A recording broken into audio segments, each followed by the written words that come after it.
దేవునికి స్తోత్రం. ప్రియులారా, పరిశుద్ధ గ్రంథాలు తెరిచిన వాక్య ధ్యానం చేసుకుందాం.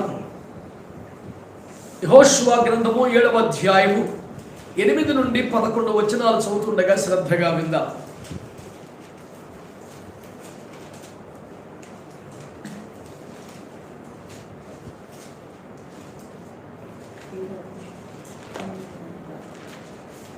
ప్రభువా కనికరించుము.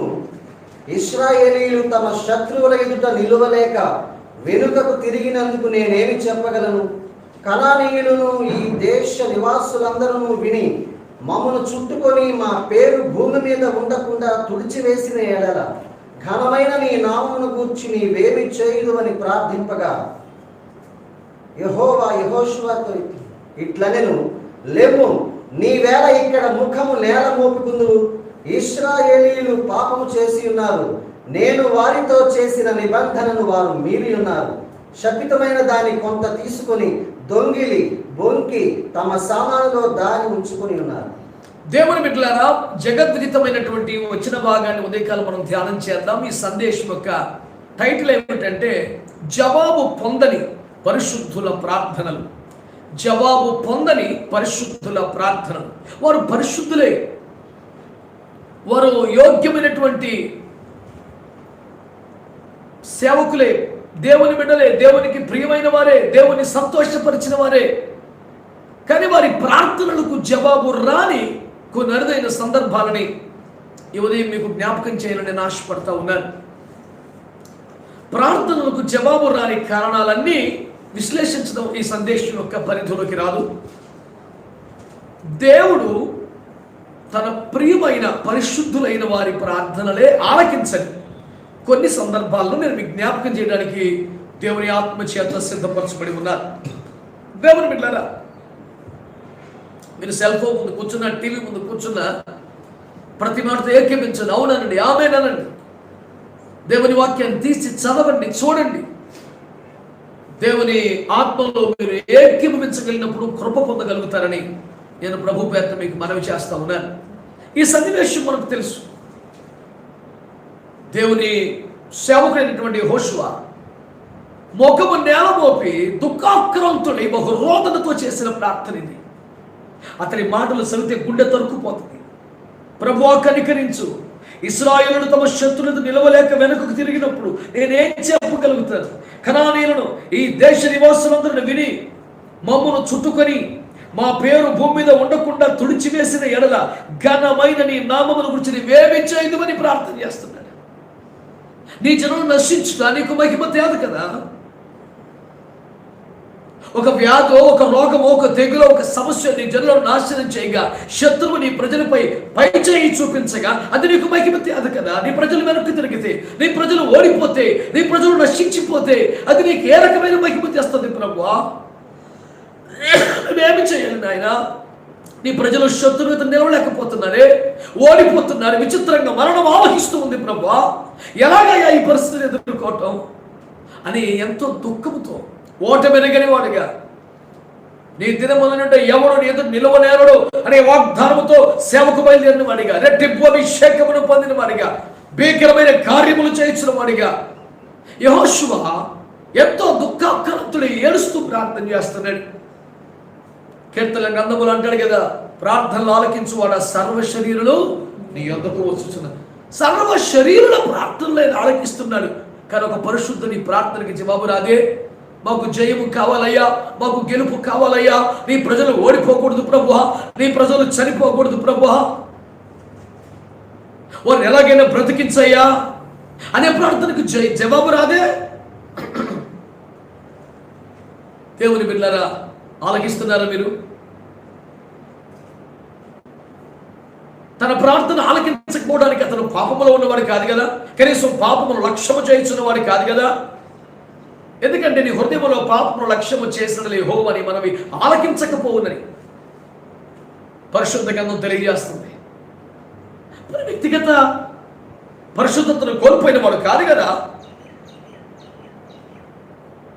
కానీ జయము రావాలన్న ప్రార్థనకి, తన ప్రజలు బ్రతకాలన్న ప్రార్థనకి, ఓటమి రాకూడదన్న ప్రార్థనకి జవాబు రావటం లేదు. ప్రజలు ఓడిపోతున్నారు, ప్రజలు చనిపోతున్నారు, శత్రువు పైచేయి సాధిస్తున్నాడు. జీర్ణము కానీ ఆ వాస్తవ దుస్థితిని బట్టి గుండెలు అవిసేలా రోధిస్తూ ఉంటే కనీసం ఓదార్చని దేవుడు ఎవరున్నాడు తెలుసా? నీ వేళ నీ ముఖం ఎక్కడ నేల మోపుకుని ఉన్నావు. ఎందుకు ఏడుస్తున్నావు? ఎందుకు తలదించుకున్నావు? ఎందుకు నేల మోపుకొని ముఖం ఏడుస్తున్నావు? ఓ గద్దింపే, హెచ్చరికే, నిష్ఠూరమే కనిపిస్తుంది తప్ప ఆదరణ స్వరము కాదే, రాదే. మరి తన నేల మోపుకోకపోతే ఏం చేయమంటావయ్యా? ఒక ఓటం వస్తుంది, శత్రువు పైచే సాధిస్తున్నాడు. అది ఒక సమస్య, కరువా, రోగమా, కరోనా, ఏది కానీ మేము ఎలా ధైర్యంగా ఉండాలి, ఎలా సంతోషంగా ఉండాలి, ఎలా తలెత్తుకోవాలి మేము అని ఏడుస్తూ ఉంటే ప్రభు అన్న మాట్లాడి తెలుస్తున్నా, అయ్యో నా బిడ్డలారా, మిమ్మల్ని కాకపోతే ఇంకెవరిని కనికరిస్తాను? మీకు కాకపోతే ఎవరికి సహాయం చేస్తాను? నేను ప్రార్థన ఆలకించువాని కదా, కన్నీటిని దాటిపోలేని దేవుడిని కదా, అయ్యో నేను తట్టుకోలేకపోతున్నాను అనలేదే. ప్రభు అన్న మాటలు చూడండి ఎంత తేటగా సూటిగా ఉన్నాయో. యెహోవా యెహోషువ తిట్లెనను, లేమో నీవేళ ఇక్కడ ముఖము నేల మోపుకొందువు, ఇశ్రాయేలును పాపము చేస్తున్నారు, నేను వారితో చేసిన నిబంధన మీరి ఉన్నారు, శపితమైన కొంత తెచ్చుకున్నారు, దొంగిలారు, బొంకారు, సామాన్లు దాచుకున్నారు, ఒకటా రెండా పాపాలు లిస్టు చెప్పాడు. అంటే యెహోషువలో ఒకవేళ పాపం లేదేమో కానీ ఆ దేవుని ప్రజలలో పాపం ఉందట. దానివల్ల మొత్తానికి సమస్య వచ్చింది. ఇంతగా దేవుని భయంకరుడు వ్యభిచారమా, మద్యపానమా, విగ్రహారాధన, ఏం భయంకరమైన పాపాలు? అక్కడ రాసిన మాట, నా ప్రజలు నిబంధనలు మీరారు, దేవునితో వరకు నిబంధనలు మర్చిపోయారు. మారు మనసు పొందినప్పుడు కానీ, తిరిగి జన్మించినప్పుడు కానీ, బాప్తిస్మాన్ని పొందినప్పుడు కానీ, ఆత్మను పొందినప్పుడు కానీ, ఓ సమర్పణ ద్వారా దేవునితో నిబంధన చేసుకున్నప్పుడు కానీ, సేవకు వచ్చినప్పుడు కానీ, ప్రభు గద్దించినప్పుడు, మాట్లాడినప్పుడు, హెచ్చరించినప్పుడు కానీ, దేవునితో ఏ నిబంధన అయితే దేవుని బిడ్డలు చేసుకున్నారో దాన్ని మర్చిపోయారట. అసలు నిబంధన లేని వారిగా మారిపోయారట. అయ్యో దేవునికి నాకు మధ్యలో ఒక నిబంధన ఉంది, I cannot break the covenant అనే ఒక భయం లేదు, నేను నిబంధన జనులము అనే ఒక స్పృహ లేదు, సాధారణమైన జనుల వలె ప్రవర్తించడం ప్రారంభించారు. యెహెజ్కేలు గ్రంథం 22వ అధ్యాయంలో దేవుడు ఆరోపించినట్లు ప్రతిష్ఠితమైన దానికి ప్రతిష్ఠితము కాని దానికి భేదమించని పరిస్థితి. నిబంధనను మీరిన విషయంలో భయం లేదు, కనీసం పశ్చాత్తాపం లేదు. ఇంచుమించు సంసోన్ని జ్ఞాపకం చేసుకోవచ్చు. నాజీర్లో ఉండే వ్యక్తి, ఒక వ్రతంలో ఉండే వ్యక్తి, ఈ మృతకలేబరాలు ముట్టకూడదే అనే భయం లేదు. బండ సందులో నివసించవలసిన వాడిని ఆ స్త్రీ ఇంట చేరకూడదనే కడుపులో భయం లేదు. దేవుని బిడ్డలారా, దేవుని సేవకులేరా, అందరూ అపోస్తలులు, అందరూ ప్రవక్తలు, అందరూ సేవకులు, అందరూ సువార్థికులు, కాపరులు కాకపోవచ్చు, బోధకులు కాకపోవచ్చు, కానీ మనమందరం నిబంధన జనులమైన మన సంగతి మర్చిపోకూడదు. We are covenant people. Cannot live according to our convenience. ఎట్లా అనుకూలంగా ఉంటే అలాగే అడ్జస్ట్ అయిపోవడానికి లేదు. సంఖ్యాకాండం 5వ అధ్యాయం 6వ వచనంలో ఒక చక్కని మాట రాస్తాడు. ఎంత కఠినమైన మాట తెలుసునా? ఇశ్రాయేలులో పురుషులు కానీ స్త్రీలు కానీ మనుషులు చేయ అపరాధములు ఏదైనా చేస్తే, పాపలు ఏదైనా చేస్తే, ఏమండి ఇశ్రాయేలులో పురుషులు స్త్రీలు మనుషులు కాదా అండి? మనుషులే, కానీ మనుషులు చేస్తున్న పాపలు ఏదైనా చేసి నా మీద తిరుగుబాటు చేస్తే, అపరాధులు అయితే జాగ్రత్తలు హెచ్చరిక చేస్తున్నాడు. మనుషులమే కానీ సగటు మనుషులే ప్రవర్తింపకూడదనే సత్యం ఈరోజు జ్ఞాపకం చేసుకో. మనుషులమే కానీ నిబంధన లేని మనుషులుగా దేవునితో కల్వరి సిల్వ పరిశుద్ధ రక్తముతో ఒక నిబంధన కలిగిన వారు మనం. కొనుక్కున్నాడు మనల్ని, మనమైన సొత్తు, ఆయన ప్రజలు.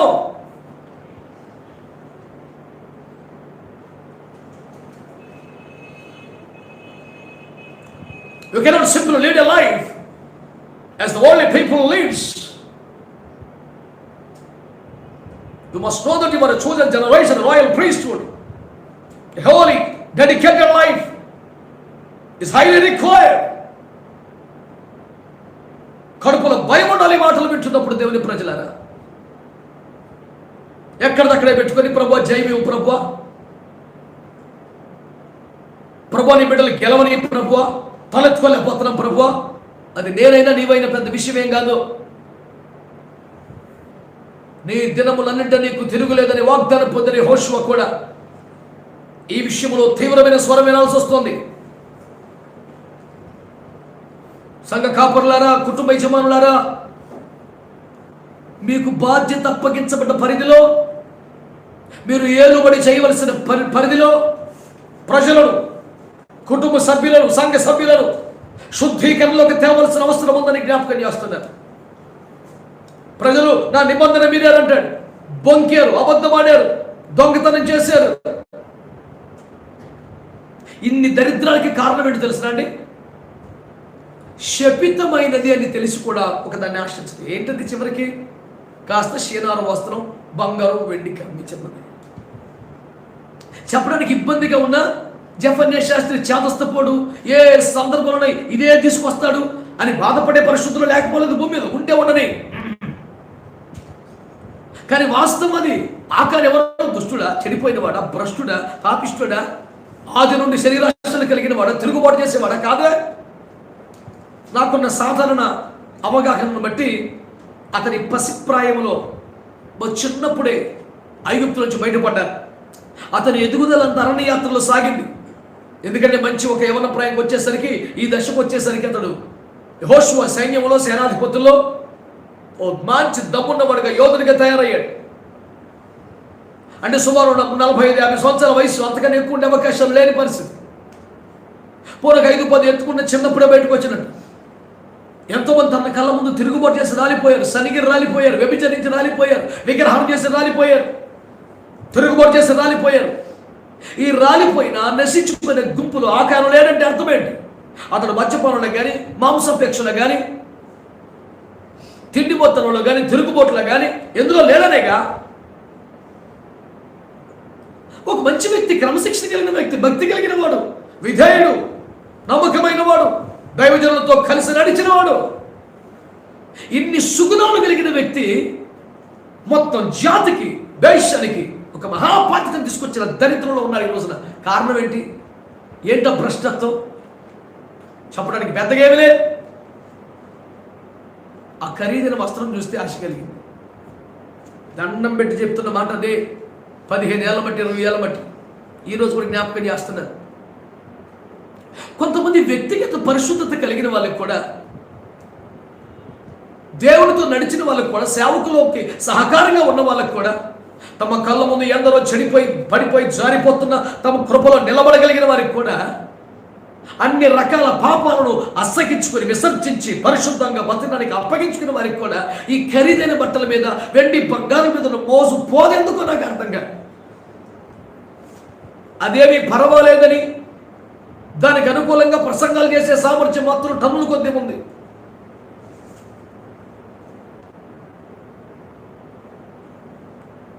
ఇవన్నీ పర్వాలేదు, మనం వేసుకోవచ్చు అని తమ అడ్డగోలు, అనవసర వాదనను సమర్థించుకోనికి రెఫరెన్స్లు ఎత్తుక్కునే బదులు ఇంకాస్త మెరుగైన ప్రతిష్టలోకి రావడానికి ప్రయాసపడొచ్చుగా. నేను ఎవరు కొంప ఉంచట్లేదు, నా ఇంట్లోనే దాచుకున్నాను, నా గుడారంలో పెట్టుకున్నాను, నా లేదని పడతాను అనుకున్నాడు. పాప ఆ వ్యక్తి ఎంతని మహాపాతకం తీసుకొచ్చాడు. ఎన్ని వేల మంది చచ్చిపోయారు, ఎంత అవమానం. తనకు ఇందులో ఏ భాగస్వామ్యం లేని, ఇంట్లోకి రానిచ్చినందుకే, దాచిపెట్టినందుకే, దాచిపెడుతుంటే అభ్యంతర పడినందుకే కుటుంబ సభ్యులు కూడా చచ్చిపోవాల్సి వచ్చిందిగా. ఆకోరు లోయలో సజీవ సమాధిగా రాళ్లతో కొట్టబడితే తప్ప సమస్యకు పరిష్కారం అవ్వలేదుగా. ఎంత చిన్న విషయంగా మీకు కనిపిస్తున్నది, ఎంత ప్రమాదానికి కారణమవుతుంది. దేవుని తన మొక్కొచ్చని పరిస్థితి, తల ఎత్తుకెళ్ళని పరిస్థితి, ఏడుస్తుంటే కూడా ఓదార్పు దొరకని పరిస్థితి. నువ్వెందుకయ్యా ముఖం ఎక్కడ నేల ఒప్పుకున్నావు? నీ జనులు చెడిపోయారు, పాపం చేశారు, గుడారంలో దాచిపెట్టుకున్నారు, చూసుకో. ఒక దేవుని సేవకునిగా భయము కలిగి, పశ్చాత్తాపం కలిగి ఈ మాటలు మీకు ప్రకటిస్తున్నాను ప్రియులారా. యెహోషువ పరిశుద్ధతలోనే ఉన్నాడు, కానీ జవాబేది? యెహోవా కృపలో, యెహోషువ కృపలోనే ఉన్నాడు, కానీ ఫలితమేది? కనుక కుటుంబంలో అందరూ, సంఘములో అందరూ శుద్ధీకరణలోకి రావాల్సిన అవసరం ఉందని జ్ఞాపకం చేస్తున్నారు. 2వ దినవృత్తాంతాల 7:14 తెలుసు కదా. నా పేరు పెట్టమని నా జనులు తమను తాము తగ్గించుకొని తమ చెడు మార్గములను విడిచి చిత్తం తెలుసా? ఆయన పేరు పెట్టబడిన జనులు ఇంకా చెడు మార్గాల్లో ఉన్నారట.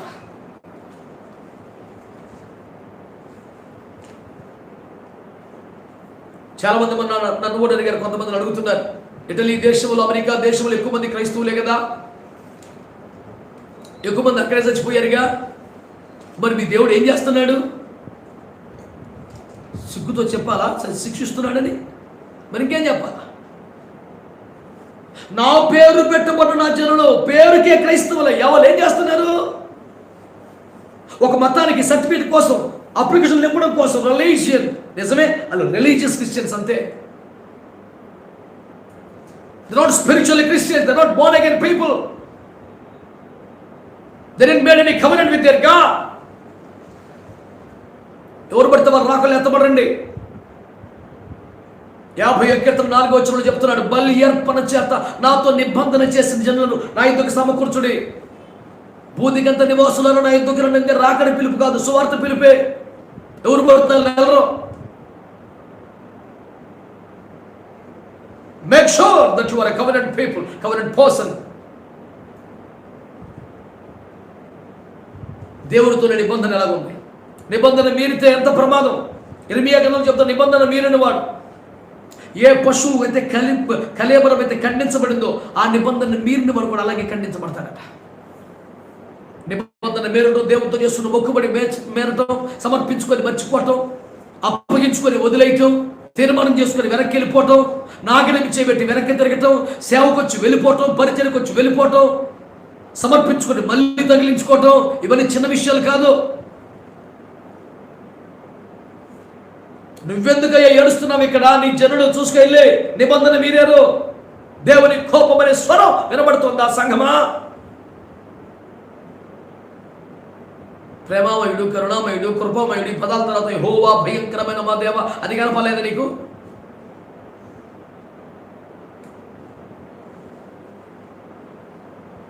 యేసుక్రీస్తు మొదటిగా చదివి వినిపించినటువంటి మీ వినికిడిలో ఈ వచనాలు నెరవేరి చెప్పిన యెషయా 61 బంధించబడమని విడుదల చేయుటకు, గుడ్డి వారి కన్నులు తెరచుటకు, చెరలో ఎన్ని చెప్తూ లాస్ట్లో ఏం చెప్పాడు?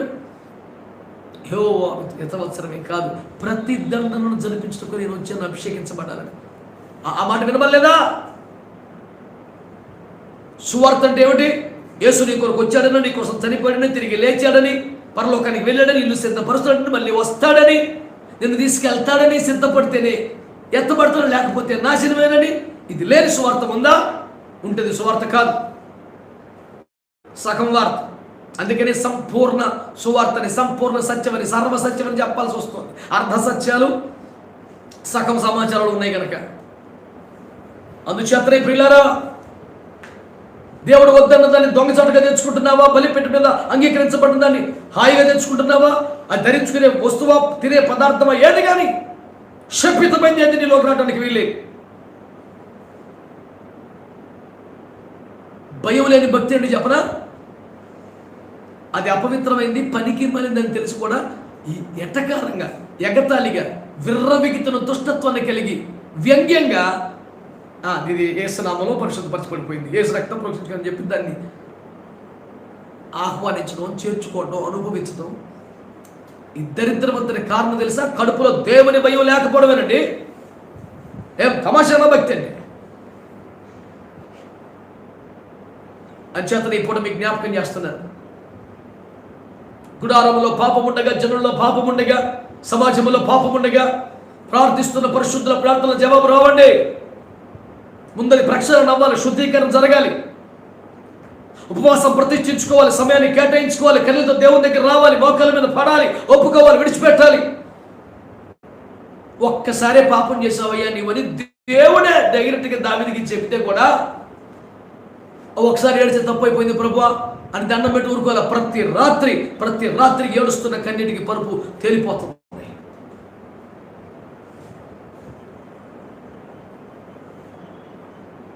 కాళ్ళు కడుగునంత మట్టుకు కరిచిన కన్నీరు గదు ఆమె పాపాలన్నీ క్షమించబడ్డ కారణమైంది. లోక 7లో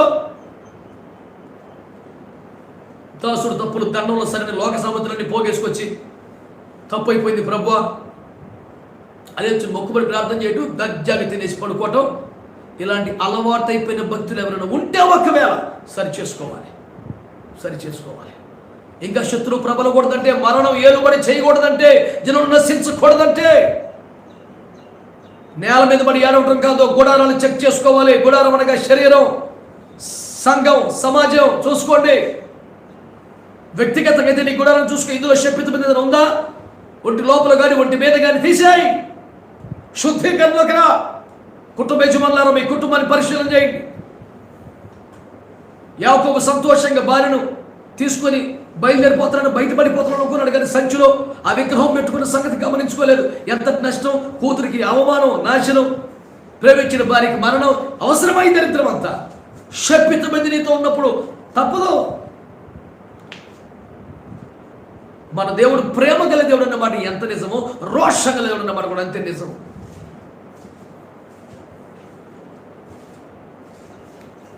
మొన్న కూడా నాతో అంటాడు, అని అలా భయపెట్టేస్తున్నావు కానీ ఆయన కోపం నిమిషం ఉండను, దయ ఆయుష్కాలం అంతా ఉండను. ఆ ఆయుష్కాలం అంతా ఉండి దయ చెప్పకుండా కోపమే చెప్పేద్దాం అంటే ఆ కోపం ఒక్క నిమిషం సరిపోతుంది నీ ప్రాణానికి. ఒక క్షణం చాలదా నీ ప్రాణానికి? ఏ బుద్ధి లేని వ్యాఖ్యానం అది. భయం లేకుండా భక్తిహీనంగా బతకడానికి దేవుని వాక్యాన్ని అడ్డగోలుగా మలుచుకుంటున్నావా? జాగ్రత్త ప్రియ సహోదరి సహోదరుడా. నేను హృదయపూర్వకంగా ఆశిస్తూ ప్రార్థిస్తున్న నీ మాటలు వినుచుండగా నీ కడుపులో దేవుని భయం రావాలి. దేవుని భయం రావాలి.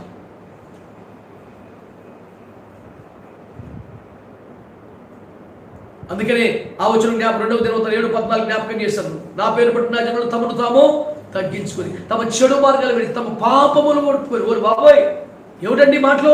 ఆయన జనుల్లో చెడు మార్గాలు, ఆయన జనులు పాపాలు.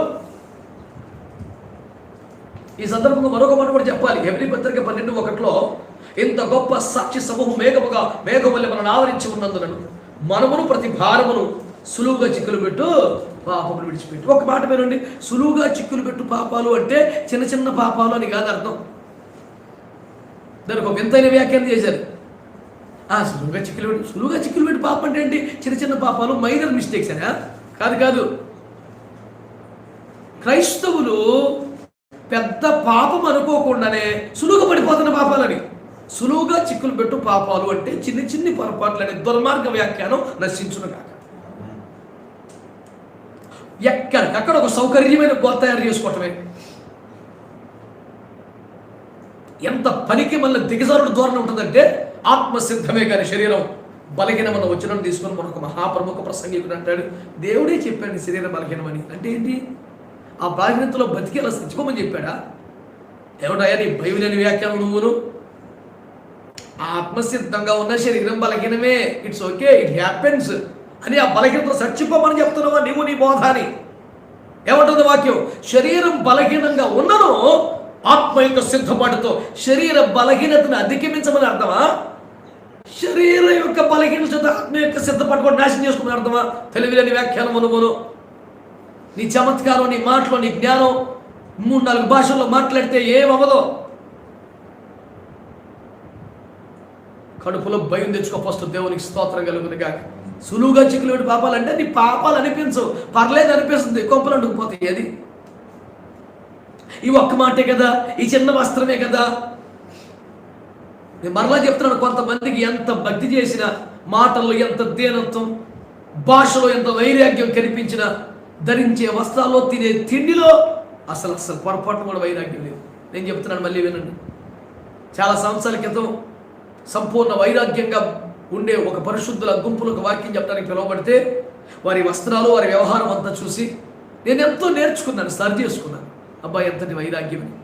వాళ్ళని తిండి చూస్తే మాత్రం గుండె పగిలిపోయింది. బాబాయ్ సొలొమోను ఆవహించడం ఒక్కొక్కరు అనిపించింది. సొలొమోను ఆవహించడండి ఎంత తిండి నాశనం గాను. దేశానికి కరువు ఎందుకు వస్తుందో అప్పుడు అర్థమైంది నాకు. 5-6 రకాల మాంసాలు ఒక్కొక్కడు కూర్చొని తినేస్తున్నాడు. ఏమిటా తిండని? సకల జీవరాశులు తినుటకు దేవుడి చేత ఆజ్ఞాపించబడి పంపించబడ్డ వ్యక్తులు నీవేననే సమర్పణ ఏమిటరా తిండి దగ్గరని. ఈ గ్రంథాన్ని శుభ్రంగా నవ్వులేసి తినేరా కడుపు నింపేసుకోరంటే మాత్రం ఇది దొరుకుతలేదు. నీ ఏ జీవరసన పడుతుంది నీ కడుపుకి? ఒక్కొక్క దినమునకు సొలొమోను భోజన సామాగ్రి ఎంత అనగానే వచ్చిన గుర్తు చేసి తినాలని చెప్పాను. అయ్యా అమలారా ఇలారా, మీకు బట్టల్లో వచ్చిన వైరాగ్యం తిండిలో కూడా రావాలి. నన్ను మన్నించండి కానీ అంగీకరించండి.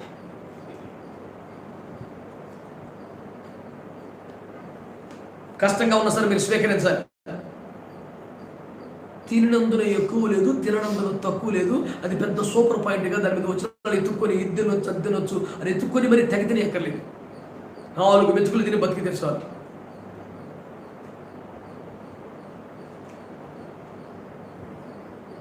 ఇంత భయంకరమైన ప్రమాదకరమైన వాతావరణంలో కూడా దేవునికి స్తోత్రం. ఎందుకు నానూడదని చెప్పిస్తారు దరిద్రవంతాను. కలబడిపోతుంటే దేవునికి స్తోత్రం. వార్తలు చూస్తూ ఉంటే, అవన్నీ చూస్తుంటే, లైన్లు చూస్తుంటే కంగారెత్తిపోతుంది. ఓరి బాబోయ్, అవసరమా?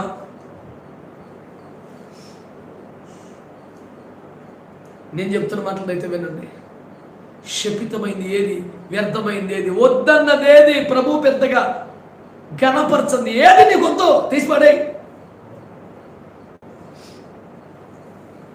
నీ చేతులతో నీ ముఖాన్ని ముట్టుకోకుండా రోజులు వచ్చేసింది రా బాబు, తిండి బండి నీకు అర్థమవుతలేదు ప్రపంచం. నీ చేతులతో నీ ముఖం టచ్ చేయాలంటే 100 సార్లు కడుక్కోవాలి. ఇప్పటికైనా భక్తులకు పరిశుభ్రమే అర్థమవుతోంది, కానీ పరిశుద్ధ అర్థం కావట్లా. వచ్చిన బాధ అది కదా, ఏడుపు. ఏమిటి తేడా? పరిశుభ్రం పైన, పరిశుద్ధత లోపల. ఏది ముఖ్యం అర్థం చేసుకోండి. పాత్రను వెలుపట కడిగి లోపల దోపుతోనూ అవ్వెత్తును వదిలేసిన వాళ్ళే ఎంత అందమైన పేర్లు పెట్టాడు. రెవరెండ్ అన్నాడా? మహాగణత వహించిన వాడా అన్నాడా? సొన్నవ పుట్టిన సమాధి అన్నాడు. యేసులో మాటలై నాయి కాదు. కనుక శుద్ధీకరణ సర్వే సర్వత్రా ప్రథమ ప్రాధాన్యం, శిరోధార్యం. ఇంతే, ఇంక మాట్లాడలేదు. నీ గుడారము, నీ కుటుంబము, నీ సమాజము శుద్ధీకరించబడకుండా ఎంత ఏడ్చిన వేస్ట్, ఎంత ఏడ్చిన వేస్ట్. శపితమైనవి ఇంటిలో ఉండగా, సమాజములో ఉండగా, నిబంధన మీరిన జనులు ఉండగా, అపవిత్రమైనవి ఉండగా, అబద్ధమాడగా, బొంకగా. ఇక మన చిన్నగా సహజం కదా, ఏదో అబద్ధం మరి అదే కొంపలు అంటించుకుంటాం. వద్దు. నా జనులు నిబంధన మీరారు, శపితమై తెచ్చుకున్నారు, దాచుకున్నారు, బొంకారు. వరుస పెట్టి దేవుడు చేస్తున్న నేరారోపణలో తెచ్చుకోవడమే దరిద్రం, దాచుకోవడం ఇంకా దరిద్రం, మళ్ళీ బొంకడం ఎంతకన్నా. ఒకదాని మీద ఒకటి పెరిగిపోతున్నాయి. పాపాల పొట్ట చెత్త పెరిగిపోతుంది. తీసేయి. శుద్ధీకరణ చాలా అవసరం.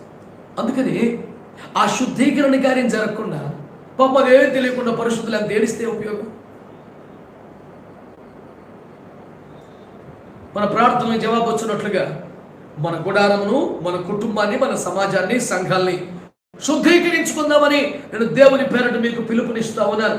దేవుని సంఘమా, దేవుని ప్రజలారా, మరొక మాట కూడా నేను మీకు జ్ఞాపకం చేయాలి.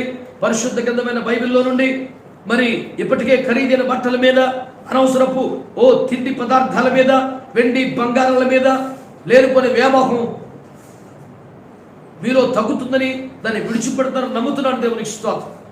ఒక ప్రత్యేక నిబంధనలోకి, సమర్పణలోకి, ప్రతిష్టలోకి వస్తున్నారని నమ్ముతున్నాను. శుద్ధీకరణ ప్రాధాన్యత గుర్తించారని నమ్ముతున్నారు. మరొక వచనం కూడా జవాబు రాని మరొక సందర్భాన్ని కూడా మీకు జ్ఞాపకం చేస్తాను. రాజుల మొదటి గ్రంథం 19వ అధ్యాయం. రాజుల మొదటి గ్రంథం 19వ అధ్యాయం మొదటి 4వ వాక్యం చదవండి, తర్వాత 11 చదవండి. తాను ఒక దిన ప్రయాణము అరణ్యములోనికి పోయి ఒక బదరీ వృక్షము కింద కూర్చుండి మరణాపేక్ష గలవాడై, యెహోవా, నా పితరుల కంటే నేను ఎక్కువ వాడను కాను, ఇంత మట్టుకు చాలును, నా ప్రాణము తీసుకొను అని ప్రార్థన చేశాను. ఈ ప్రార్థన చేసిన వ్యక్తి ఏమండి? సామాన్యుడా? మామూలు వ్యక్తి అండి? ప్రకృతిని శాసించినటువంటి ఒక శక్తి కలిగిన దైవజనుడు కాదా? సింపుల్గా దేవుని ఆత్మ చేత ఎక్కడ కావాలంటే అక్కడికి కొనిపోబడి కూడా అంటారు. ఏది ఆత్మలో కాదు, నేను భౌతికంగా చెప్పేది. బహుశా రేపు పొద్దున 1000 ఏళ్ల పరిపాలన కాలంలో మనకు వచ్చే అనుభవం అది. ఏనాడో పొందేశాడో కృప. అందుకనే ఒకసారి ఒకరిని పిలిచి, రై నేను ఇక్కడ కూర్చున్నానని వెళ్ళి ఆహాబు చెప్పు రమ్మను అంటే, నేను మాత్రం చెప్పను, నీకు దండం పెడతానయ్యో అన్నాడు. ఎలా అంటే, నువ్వు పలానా చోట కూర్చున్నావని, రమ్మన్నావని ఆహాబుకి అనొచ్చు చెప్తారు. అతను వస్తాడు. ఈలోపు దేవుని ఆత్మ నిన్ను ఎత్తుకెళ్ళిపోయి ఇంకో చోట పెడుతుంది. ఎరా అబద్ధం చెప్పేవాడి ఆ రాజుగారు నన్ను సాగుపడతాను, నీకు దండం నేను చెప్పను. అంటే సర్వజనులు కూడా ఎరిగిన, గుర్తించిన ఒక సాధారణ విషయంగా మారిపోయింది. దేవుని ఆత్మ చేత ఒక చోటు నుండి మరొక చోటకి ఏలియా కొనిపోబట్టం ఎంత అద్భుతమైన అనుభవం అండి. ఏం మామూలు వ్యక్తి అండి ఏలియా? కెరీతు వాకు దగ్గర కొంతకాలం నివాసం లేకుండా, సరిగ్గా నీడ లేకుండా, సారేపుత విధురాల దగ్గర కొంతకాలం, కర్మేలు కొండ మీద కొంతకాలం, తన నిత్యావసరాలు కనీస అవసరం కూడా తీరకపోయినా ఆసక్తి కలిగి, రోషము కలిగి, దేశమునకు దేవుడు రుజువు చేయబడమని ప్రార్థించిన వాడు ఏం ప్రార్థన చేశాడు? నేనే దైవజనుడైతే అగ్ని ఆకాశమును దిగి వచ్చును గాక. ఏంటంటే దమ్ము ధైర్యం. If I be a man of God let the fire of God shall come down అంటే ఆకాశం తెరవబడి అగ్ని చేసిందండి. అది దైవజనుడు. ఎంత గొప్ప స్థాయి కలిగిన వాడు, దేవునికి ఎంత దగ్గరైన వాడు. యెహోవా నీవే నన్ను పంపించావని, నీ సెలవు చేతనే ఈ సేవ అంతా చేస్తానని ఈ ప్రజలకు రుజువుపరుచున్నానంటే మన అగ్ని పంపించేశాడు. తన శక్తిని, ప్రేమను, సత్తాను రుజువు చేశాడు దేవుడు. ఇంత గొప్ప దైవజనుడు అండి ఏలియా. అంత గొప్ప దైవజనుడు దేశములకు దేవుని రుజువు చేసిన తర్వాత ప్రజలందరూ స్వచ్ఛందంగా వీధుల్లోకి వచ్చి దేవుని ప్రకటించిన తర్వాత ఏమండి ఏం జరిగింది తెలుసా? అతను విచిత్రంగా ఒంటరి వాడయ్యాడు. సేవలో విజయాలు లేకపోతే, ఫలితాలు లేకపోతే, కార్యాలు జరగకపోతే ఎవడో పట్టించుకోలేదంటే ఏమనుకోవచ్చండి? ఇంత బీభత్స విజయాలు జరిగాక, ఆకాశం తెరవబడ్డాక, అగ్ని దిగి వచ్చాక, పశువు దహించబడి కట్టెలు బూడిదైపోయి, రాళ్ళు పిండి అయిపోయి, నీళ్ళే ఆరిపోయి, అగ్ని మాత్రం బగబగ మండుతూ శత్రువు గుండెలు అవిసిపోయేలా వాళ్ళు భయపడి పారిపోతూ హతులైపోయిన స్థితిలో దేశమంతా యెహోవా దేవుడిని కేకలేసి ఒప్పుకున్న మహోన్నతమైన సేవ జరిగించిన దైవజనుడు విచిత్రంగా ఒంటరి వాడయ్యాడు, ప్రక్కన పెట్టబడ్డాడు. నిజమే, అగ్ని వంటి సేవకులుగా జనం కావాలి, రోషం కలిగిన వారుగా జనం కావాలి, తమకు కంఫర్ట్గా ఉండే మాటలు చెప్పేవాళ్ళు కావాలేమో ప్రజలకు. బహుశా ఏలియాను జనం వెంబడించకపోవడానికి, వెంట రాకపోవడానికి, కనీసం గ్లాసు నీళ్ళు ఇవ్వకపోవడానికి కారణం ఏదన్నా కనిపిస్తుందా? అయ్యో ఎంత భయంకరం కదా. మళ్ళీ అదే పట్టణంలో 7,000 మంది ఉన్నారంట. ఆ బయలుకు మొక్కిన వారు, రోషం కలిగిన వారు. చాలా మంది దాన్ని చూసి జబ్బలు తెరుచుకుంటారు. కానీ నేననేది ఏమిటంటే, అదే పట్టణంలో ఇంకా 7,000 మంది ఉన్నారు కదా, ఏమిటి సుఖం? ఏలైతే మోకరించారా, కొండ మీదకి ఎక్కారా, యుద్ధం చేశారా, గ్లాసు నీళ్ళు ఇచ్చారా? సోకాల్డ్ రోషం కలిగిన క్రైస్తవులే. పోరాడుతున్న వారికి మాత్రం సహకారం లేదు, సపోర్ట్ లేదు. తమను పొగిడేవాడుకో, గనపరిచేవాడుకో ఇట్స్ ఓకే బ్రదర్, పర్వాలేదండి, మనిషి అన్నాక ఇవన్నీ సహజమండి అని కప్పిపుచ్చే పనికి మాలిన బాధకో. ఈ కప్పిపుచ్చేవాడు సమాధుల తోటలో మటుకే బాగా పనిచేస్తాడు. మరి వద్దు, అలాంటి పరిచర్య కాదు, పరిస్థితి కాదు మనకు కావాల్సింది. రోషంగా దేవుని సేవ చేస్తున్నాడు ఏలియా. ఇలాంటి దైవజనుడు అంటాడు, ప్రభా ఇంక సార్, ఇంక నేను తరం పడలేదు, ఇంక నేను తరం పడలేదు, ఇంక నేను పోరాడలేదు, ఇంక నేను పొరలేదు, అలసిపోయాను, ఒంటరి పోరా. 450 మందిని ఒంటి చేత నేను చంపాను, గ్లాసు నీళ్ళకు దిక్కులేని పరిస్థితి, వర్షం చేస్తుంది, వెళ్ళిపోమంటే కంగారుగా చనిపోయినలాగా రథం వేసుకు వెళ్ళిపోయి నువ్వెలా వస్తావయ్యా అనే మాట కూడా నోటికి రాలేదు ఆహాబుకి. సహకారం అక్కర్లేదు అనుకుంటే దైవజనుడికి దేవుని కృప పొంది దేవుని ఆత్మ చాలు. కానీ వాళ్ళ వైఖరి చెప్తున్నాను నేను, ఇంక చాలయ్యా, నా ప్రాణం అలసిపోయింది, విసిగిపోయింది, తరవబడుతున్నాను. నా పితరుల కంటే గొప్పవాడిని, మోషే కంటే, యెహోషువ గొప్ప గొప్ప దైవజనుల కంటే నేనేమన్నా అతీతుల వ్యక్తిన? చాలు నా ప్రాణానికి, నేను సేవ చేసి నేను మహింపరిచాను, ప్రజలందరూ నేను ఒప్పుకున్నాను, ఇంక చాలు, నేను తృప్తిగా హాయిగా నీ దగ్గరికి వచ్చేస్తాను. నా ప్రాణం తీసుకొని ప్రార్థన చేస్తే అసలు పట్టించుకోలేదు దేవుడు. ఏలియా ప్రార్థన దేవుడు వినడు. అసలు ఏలియా స్థాయి ఏంటండి? ఏలియా మన వంటి స్వభావం కలిగిన మనుషుడు, అతడు ప్రార్థించగా ఆసక్తి కలిగి ఎలా అలా జరిగిందని కదా మనల్ని రేపాడు అపోస్తలుడు యాకోబు. ఏలియా స్థాయి ఏంటో నూతన నిబంధనలో ప్రభు అనే స్పష్టంగా ప్రస్తావించారు. అలాంటి ఏలియా ప్రార్థన అసలు కన్సిడర్ చేయలేదండి, పట్టించుకోలేదండి. కుడారములో పాపం ఉండగా, జనంలో శపితమైంది ఉండగా, శుద్ధీకరణ జరగవలసి ఉండగా ప్రార్థన వినడం మొదటి పాయింట్. రెండవది, నీ ప్రార్థన నీ వ్యక్తిగత అలసటను బట్టి, నిరాసక్తిని బట్టి, నిరాశను బట్టి, దుఃఖాన్ని బట్టి ప్రార్థన పడి జరిగితే వర్కౌట్ అవ్వదు. నీవు ప్రార్థిస్తున్న అంశం దేవుని చిత్తాన్ని బట్టి, దేవుని ఏర్పాటును బట్టి, సంకల్పం బట్టి ఉండాలి. నువ్వు కష్టపడ్డావు, నువ్వు సరే, నువ్వు పోరాడావు సరే, నువ్వు యుద్ధం చేసావు సరే, కాదనడం లేదు, ఇవన్నీ సరే. కానీ ఒక్క మాట సీరియస్గా తీసుకో, నీ ప్రార్థన దేవుని చిత్తంలో ఉందేనా? చాలని మనం అనుకుంటే ఎలాగండి, సరిపెట్టుకుంటే మనం సరిపెట్టుకుంటే ఎలాగండి, ఇవ్వ చాలా అలసిపోయినాడు మనం అనుకుంటే ఎలాగండి. నువ్వు చేసిందంత తక్కువ కాదు, నేను తక్కువ చేయటంలా. కానీ దేవుడు నేను ఇంకేమని ఆశిస్తున్నాడా? మనం ప్రార్థిస్తున్న అంశము దేవుని చిత్తములోనిదేనా, దేవుని సంకల్పంలోనిదేనా? ఈ విషయమై దేవుని చిత్తం ఏంటి, ఈ విషయంలో దేవుని సంకల్పం ఏమిటి అన్న ప్రశ్న లేకుండా ప్రార్థన చేస్తే చేయుచున్నవాడు పరిశుద్ధుడి అయినా ప్రార్థన జవాబు రాదు, రాకపోవచ్చు. అంశం ఏదైనా, సందర్భం ఏదైనా, సమయం ఏదైనా.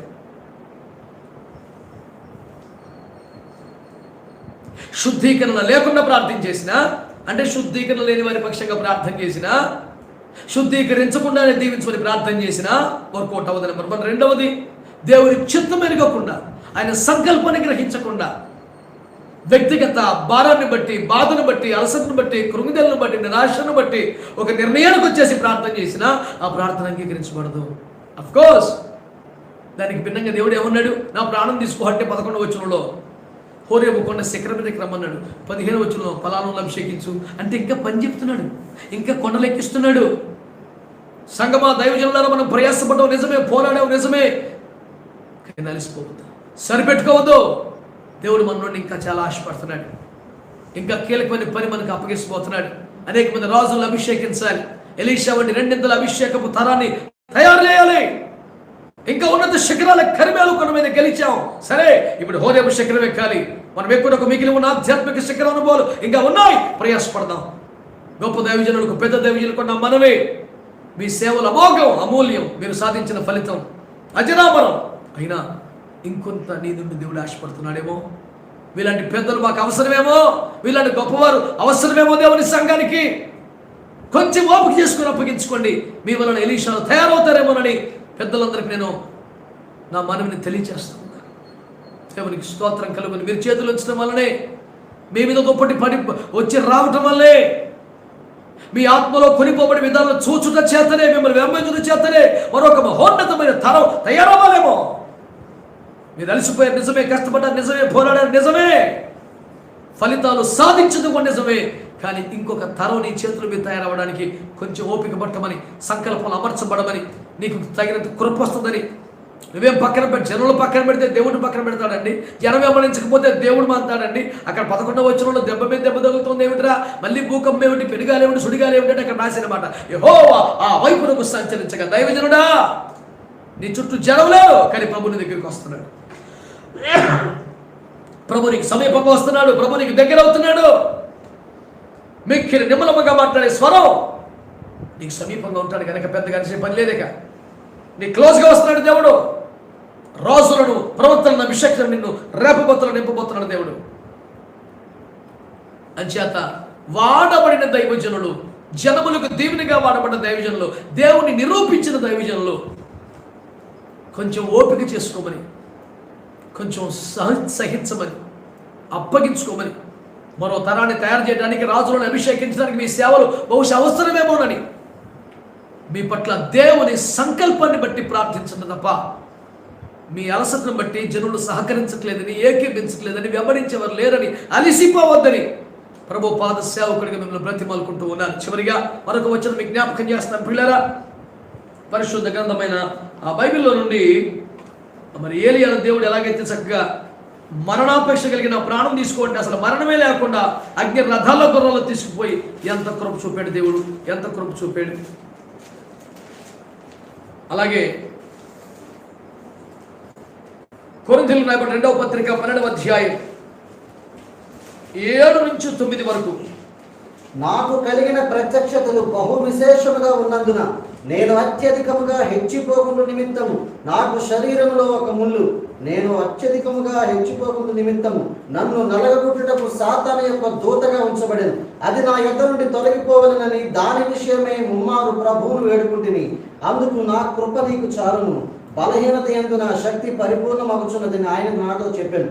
కాగా క్రీస్తు శక్తి నా మీద నిలిచి ఉండి నిమిత్తము విశేషముగా నా బలహీనతల యందే బహు సంతోషముగా అతిశయపడుదు. దేవునికి స్తోత్రం కలుగును గాక. ఈ వచనాల గురించి, పౌలయ్య గారి అనుభవాల గురించి మాట్లాడడానికి నాకు ధైర్యం, అర్హత సరిపో. ఎంత గొప్ప దైవజనుడు, ఎంత గొప్ప దైవజనుడు. నేను క్రీస్తుని పోలి నడుచుకున్నానని చెప్పగలిగిన ఒక అరుదైనటువంటి ఆనిముత్యం క్రైస్తవ లోకంలో అపోస్తలులు. ఎన్ని సంఘాలు కట్టాడు. నేటికి సంఘానికి పునాదుల వేదికన ఉపదేశాలు సిద్ధపరిచాడు. మూడవ ఆకాశానికి పరదేశంకి ఎక్కి వెళ్ళి మనుషులు ఎవరినో వచ్చింపుకొని మాటలు స్వయంగా క్రీస్తు ప్రభువే మాట్లాడుతుండగా విని నేర్చుకుని వచ్చి సంఘానికి పునాదులు వేసిన అద్భుతమైన దైవజనుడు. ఏవేవి నష్టకరములో వాటిని వదిలేసి గొప్ప సాక్ష్యాలు చెప్తున్న వారిలా కాదు, ఏవేవి లాభకరములో వాటిని వదిలేసుకున్న దైవజనుడు. అద్భుత సాక్షులను వాల్ పోస్టులో ఫోటోలు వేసేవాళ్ళు, పేర్లు వేసేవాళ్ళు, గొప్పగా చెప్పేవాళ్ళు, ఫుల్ బ్యాక్గ్రౌండ్ మ్యూజిక్ పెట్టి అడవుడు చెప్పి సాక్ష్యాలు చెప్పేవాళ్ళు అందరూ కూడా చూస్తే ఏంటింతగా అద్భుత సాక్ష్యం అయితే డబ్బులు కలిసి వచ్చినాయి అడిగి. ఒకరంటే నేను తాగుడు మానేశాను, వ్యభిచారం మానేశాను. ఓరి బాబోయ్ నీ సాక్ష్యం మంచిదే, కానీ ఎవరికి ఉపకారం ఆయన? నీకే. నువ్వు మానేసినవన్నీ నీకు నష్టకరమైన మానేసి మంచిదే, సూపర్ కాదంట్లా, లోకోద్ధరణ కాదు, నీకేమోద్ధరణ. దానికి అద్భుత సాక్ష్యం. మళ్ళీను సాక్ష్యం ఏంటి తెలుసా? మేము సేవిస్తున్న మా దేవుడు మండుచున్న వేడిమగల అగ్ని గుండా తప్పించడానికి సమర్థుడు, తప్పించకపోతే ప్రభు కొంత చచ్చిపోతాం కానీ పొరపాటున దారి తప్ప. అది సాక్ష్యం. నేను అడవిలో ఉన్న కుటుంబానికి దూరమైన, రాజ్యానికి దూరమైన, తిండికి గతి లేకపోయినా దేవుని కొరకు పచ్చని ఒలివలో ఉన్నాను. అది సాక్ష్యం అంటే. నేను దేవుని ఎదుట, మనుషులు ఎదుట మంచి మనస్సాక్షి కలిగి, అది సాక్ష్యం అంటే. చెప్తున్నాండి పౌలయ్య గారు, నాకు ఏమేమి లాభకరములో వాడి నష్టముగా పెంటగా సమానంగా, అది సాక్ష్యం. నీకు నష్టం కలిగించే మొత్తం వదిలేసి ఇంకా లాభాలు పొందుకొని ఇంకేంటి ఉద్ధరణ అందులో? నీకు కలిసి వచ్చేది, పనికి వచ్చేది, లాభం వచ్చేది ఒకటి వదిలేయగలవా? అది దమ్మున్న క్రైస్తవ్యం ఉంటే. ప్రభునందు ప్రియమైన దేవుని బిడ్డలారా, సంఘ బిడ్డలారా, ఆలోచించండి ఒకసారి. ఇలాంటి సాక్ష్యం కలిగిన దైవజనుడు నిత్యము దెబ్బలు తింటూ, గాయపరచబడుతూ, జైల్లో ఉంటూ, ప్రయాసపడుతూ సంఘాలు కట్టిన సేవ చేసిన అపోస్తలుడు తన కోసం తన డబ్బులు, సౌకర్యాలు ఏమీ అడిగిన వాడు కాదని ఒక్కటి అడిగాడు. ప్రభువా, ఈ వ్యాధి ఒక ముళ్ళుగా నన్ను బాధ పెడుతుందయ్యా, సేవ కూడా సౌకర్యంగా చేయనివ్వట్లేదు, పరుగులు ఎత్తనివ్వట్లేదు. ఈ వ్యాధి నా శరీరంలో ఒక ముళ్ళులాగా అయిపోయింది ప్రభువా, సాతాను దూతలాగా అయిపోయింది నాయన, నన్ను స్వస్థపరచమని పౌలయ్య గారు లాంటి దైవజనుడు యేసు పొందగా మిగిలిన శ్రమలను పొందాలని కోరుకొని మరి శ్రమానుభవానికి అప్పగించుకున్న దైవజనుడు, సిలువ వేయబడి క్రీస్తు కూడా ఏనాడో చనిపోయి దేవుని కొరకు బతుకుతున్న దైవజనుడు ఈ చిన్న వ్యాధి తీసేయ్యా, స్వస్థపరచయ్యని ప్రార్థన చేస్తే ప్రభు అన్నాడు, వద్దులే, ఉండని, అది నీ శరీరంలో ఉండని, అది ముల్లే, సాతాను దోతే అయినా ఉన్నాయి. బాబోయ్, దేవుడు తన ప్రియమైన సేవకుల్లో ఒక సాతాను దోతను ఉంచుతాడా? అసలు ఆ పదమే భరించడానికి ఇష్టంగా లేదు కదా. అక్కడ 2 పాయింట్లు రాశాడు. నాకు విశేషమైన ప్రత్యక్షతలు కలిగినందున నేను హెచ్చిపోకుండా నిమిత్తము నెంబర్ 1. ఆ ఒక్క సమస్య, ఆ ఒక్క ముళ్ళు, ఒక్క బాధ, కష్టం కూడా లేకుండా చేస్తే ఒకవేళ నువ్వు హెచ్చింపబడతావు. హెచ్చించబడితే నిత్యంలో నీ మహిమ తగ్గిపోద్ది, కిరీటం తగ్గిపోద్ది. అంటే నువ్వు బాధపడుతూ ఉన్నా, ప్రార్థన చేయించు ఉన్నా దాని నుంచి విడిపించకండి దేవుడు వదిలేయడానికి కారణం ఏంటంటే, ఇక్కడ నీకు కొంత బాధ కలిగిన మహిమలో నీ స్థానం తగ్గకూడదని దేవుని ప్రేమ సంకల్పం. దేవునికి స్తోత్రం కలుగునుగా. ఎంత గొప్ప దేవుడు అండి, ఎంత గొప్ప దేవుడు. అందుకే మొన్న ఒక మాట రాశాను నేను, నిన్న స్టేటస్లో కూడా పెట్టా. దేవుని మౌనం అనే భావం నీకు అర్థమైతే, దేవుని కోపంలో న్యాయం నీకు అర్థమైతే, అది మహోన్నతని విద్య తెలియటం అంటే. ఒక పదాన్ని ఏమంటారు, గిరికులు ఏమంటారు, హెబ్రులు ఏమంటారు, మంచిదని ఆయన మనస్సు మర్మం తెలుసుకునే ప్రయత్నం చేయరాదు. ఇన్ని భాషలు వచ్చిన నీకు ఆయన హృదయ భాష అర్థం కాకపోతే అట. దీన్ని గ్రీకులు ఎట్ అంటారు, లాటిన్ ఎట్ అంటారు, హెబ్రులు ఎట్ అంటారు, ఇంగ్లీష్లు ఎట్ అంటారు, తెలుగులు ఎట్ అంటారు, ఇంగ్లీష్లో కూడా 80 వర్షాలు ఎట్టు ఉన్నాయి. సూపర్, అన్ని అర్థమవుతుంది నీకు. కానీ దేవుని మౌనం యొక్క భాష భావం నీకు అర్థం కావట్లేదా? అసలు ఆశ కూడా కలగలేదా? ప్రయత్నం ఇన్ని భాషలు నేర్చుకోడివి, ఆయన హృదయ భాష నేర్చుకోకూడదా? విమర్శిస్తున్నాను అనుకోవద్దు, ప్రోత్సహిస్తాను. నీ తెలిసిన నీకు ఇది కూడా సులువనేమో అని నీ మీద గౌరవం కలుగుతుంది, నాకు ఆశ కలుగుతుంది. అంచేతను నేను మనవి చేస్తున్నాను, హెచ్చిపోకుండా నిమిత్తము ఈ సాతాను దూత లాంటి ముళ్ళు ఉండని పర్లేదు అన్నాడు. రెండోది ఏంటి తెలిసిన, నీకెందుకు బాధ ఉంటే ఉంది కానీ నా కృప నీకు సంపూర్ణంగా ఇస్తానుగా. అంటే కృప ఉంటే ఈ నొప్పి, ఈ ముళ్ళు, ఈ బాధ పర్లేదా? వినండి అయ్యగారులు, అద్భుతమైన బోధలు చేస్తున్న పెద్దవారు, కృప ఉంది కనుక నీకు ముళ్ళు ఉండదు. ఏం ప్రసంగం సార్? ముళ్ళు ఉంది కాబట్టి కృపిస్తున్నాడండి. మనం కృపలో ఉన్నాం. గ్రేస్ అంటే ఒక్క ముళ్ళు కూడా తగ్గకుండా గాల్లో ఎగురుతాము. గ్రేస్ అంటే ఇంకొకడు బరి తెగించిన ప్రసంగం చేశాడు మొన్న ఒకడు, ప్రభు అతన్ని మార్చుడు కాక. మన యేసు రక్తం మన గతకాల పాపాలు కడిగినప్పుడు భవిష్యత్తు పాపాలు కడగదా? పర్లేదు, పాపాలు చేసే యేసు రక్తం అవైలబుల్గా అంటాడు. అంటే కృప అంటే ఏంటన్నా? బరి తెగించి పాపాలు చేసే లైసెన్సా? ఈ బుద్ధిపాడుగాను. బుద్ధిపూర్వకంగా పాపం చేస్తే ఇంకా కృప ఉండదని చెప్తుంది వాక్యం. చదవలేదు ఎప్పుడు?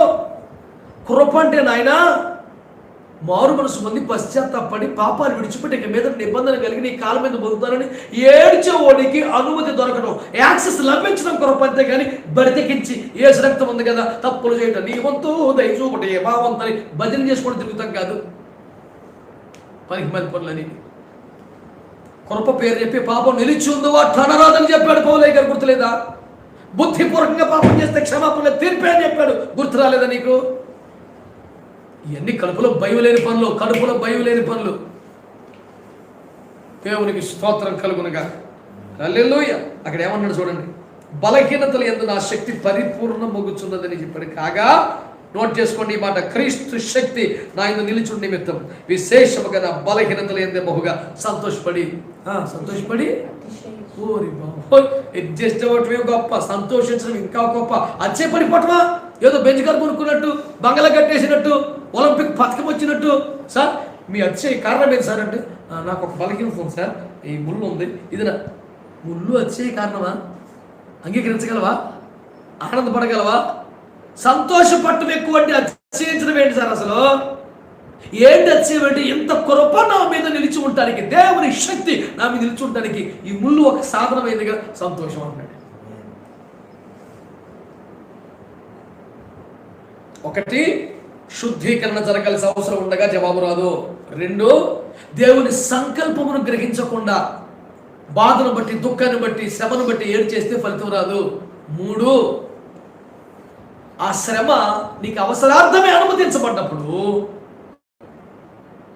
ఆ శ్రమే నువ్వు కృప పొందడానికి కారణమైతే, ఆ శ్రమే దేవుని శక్తి నీ మీద నిలిచి ఉండడానికి ఉపయోగపడితే ఆనందిద్దాం, అతిశయిద్దాం ఈ ఆనందం. కనుక జవాబు పొందని పరిశుద్ధుల ప్రార్థనలు ఈ నిమిషంలో 3 సన్నివేశాలకు ముందు పెట్టాను. ఏ దైవజనులను తక్కువ చేయలేదు సుమా, వారు పరిశుద్ధులే, కానీ జవాబు రాకపోయిన కారణాలు మీ ముందు పెట్టారు. గ్రహించిన వారు ప్రార్థన చేద్దాం. కృప మనందరికీ సమృద్ధిగా తోడై ఉండును గాక.